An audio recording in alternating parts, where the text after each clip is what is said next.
नमूना recording studio Rajgir.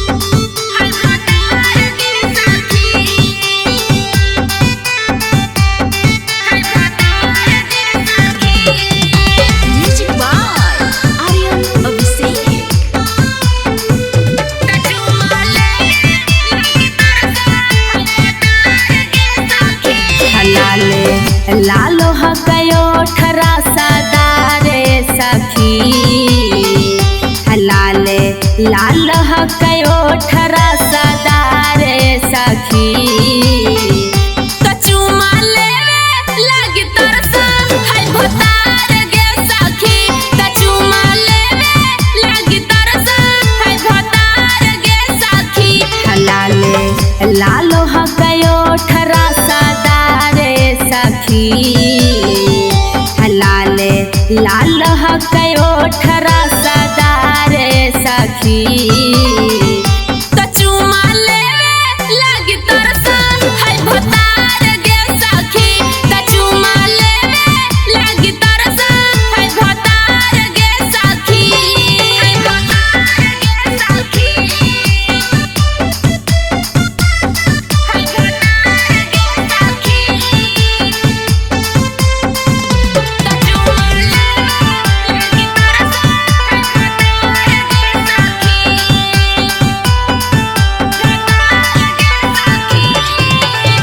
चढ़ते से जोरिया कर पियवा तंग गे एने ओने छुआ गई छुआ अलंग गे हरे सखी चढ़ते से जोरिया कर पियवा तंग गे एने ओने छुआ गई छुआ अलंग गे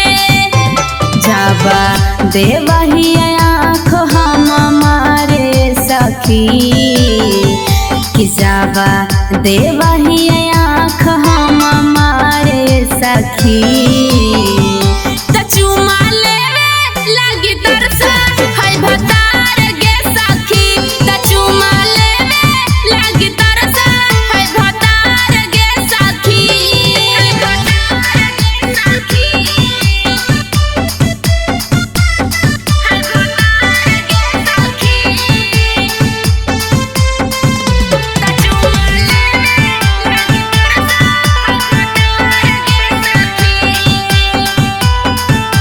नमूना रिकॉर्डिंग स्टूडियो राजगीर। राजा रोशन मके रहे ओरे पर ध्यान गे कुंडी लगाई दे है होवे जब शाम गे होवे जब शाम गे राजा रोशन मके रहे ओरे पर ध्यान गे कुंडी लगावा है जब होवा हा कैसाम गे जाबा नेह जतावा कई प्यार गे सखी जाबा नेह जतावा कई प्यार गे सखी कचू माले लगी तरसा है भतार गे सखी कचू माले लगी तरसा है भतार गे सखी नमूना रिकॉर्डिंग स्टूडियो